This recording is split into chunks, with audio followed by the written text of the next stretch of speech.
मुंहिंजो नालो नज़ीर साहब लाड़कानी एसएससी साहब जो मां शुक्रगुज़ार आहियां जंहिं मूंखे पंहिंजो रोज़गार जो लोडर मोटाए ॾिनो। मां इन ते मां ॿचिड़नि जो रोज़गार कंदो आहियां। एसएससी साहब जा वॾी मां शुक्रगुज़ार आहियां। भाऊ खली साहब जो उनजो मां शुक्रगुज़ार आहियां जंहिं मूंखे ॾालो जेको तव्हांजो चोरी थियो साॻियो ई आहे? ॾालो साॻियो ई तव्हां तसली कई आहे? तसली आहे।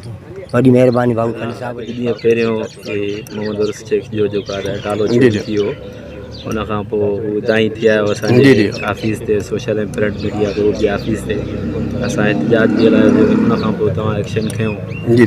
असांखे इन मुतलिक़ आगाह कजो त हीउ किथां ॾालो मिलियो, कीअं मिलियो?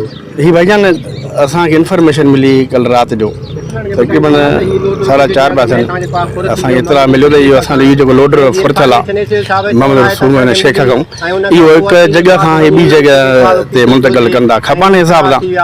उहा इंफॉर्मेशन उते पुलिस पार्टी जा मां उते पुगम 3-4 हथियार बंद लोडर ते हुया जिन असां पुलिस पार्टी खे ॾिसी करे असांजी मोबाइल पे ॾिसी करे इहो लोडर उते छॾे ऐं पाण भॼी हलिया विया फरार थी विया। जी जी। छा उन वक़्तु पंहिंजो तव्हांजा जेके जवान आहे उन्हनि खे सुञातो?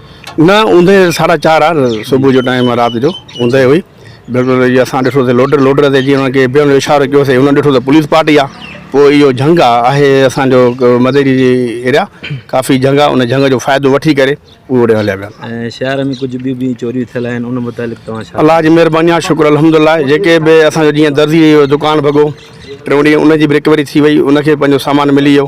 ऐं असांजो ॿियो हेॾो दस्तगीर कॉलोनी मां हुई असांजो नेमत लाइ जेव जी चोरी उहा बि अॼु उनखे रिकवरी थी मिली आहे शुक्र अल्हम्दुलिल्लाह। अहिड़ी हाणे का बि ॿी का न आहे बिल्कुलु। जी जी।